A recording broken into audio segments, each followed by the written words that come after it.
Hello అండి. చాలా simple పద్ధతిలో క్యాప్సికమ్ ఫ్రై ఎలా చేసుకోవాలో చూపిస్తారండి. కొత్తగా వంట నేర్చుకుంటున్న వారైనా చాలా ఈజీగా చేసేయొచ్చు.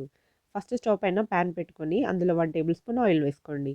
అందులో పావు టీ స్పూన్ జీరా, పావు టీ స్పూన్ ఆవాలు వేసి అవి కాస్త చిటపటమన్నాక 3 పచ్చిమిర్చిని చిన్నగా తరుక్కొని వేసుకోండి. ఇవి కూడా కాస్త ఫ్రై అయిన తర్వాత ఇందులో ఒక పెద్ద ఉల్లిపాయను చిన్నగా కట్ చేసుకొని వేసుకోండి. ఇవి కూడా ఫ్రై అయిన తర్వాత ఇందులో ఒక రెబ్బ కరివేపాకు వేసుకోండి. ఇందులోనే పావు టీ స్పూన్ పసుపు, అర టీ స్పూన్ అల్లం వెల్లుల్లి పేస్ట్ కూడా వేసుకొని, అల్లం వెల్లుల్లి పేస్ట్ పచ్చివాసన పోయే వరకు ఫ్రై చేయండి. తర్వాత ఇందులో ఒక కప్పు చిన్నగా తరుక్కున్నటువంటి క్యాప్సికమ్ ముక్కల్ని కూడా వేసుకోండి. ఇవి లో ఫ్లేమ్‌లో కర్రీ మొత్తం దగ్గరగా వచ్చే వరకు ఫ్రై చేస్తూనే ఉండండి. ఈ విధంగా ఫ్రై అయిన తర్వాత ఇందులో కర్రీకి సరిపడా సాల్ట్ వేసుకోండి. హాఫ్ టీ స్పూన్ కారం కూడా వేసుకోండి. కాస్త కొత్తిమీర కూడా వేసుకోండి. ఈ ఉప్పు, కారం కర్రీకి పట్టేలాగా మరి కాసేపు ఫ్రై చేయండి. ఈ విధంగా ఫ్రై అయిన తర్వాత స్టవ్ ఆఫ్ చేసుకొని సర్వ్ చేసుకోండి.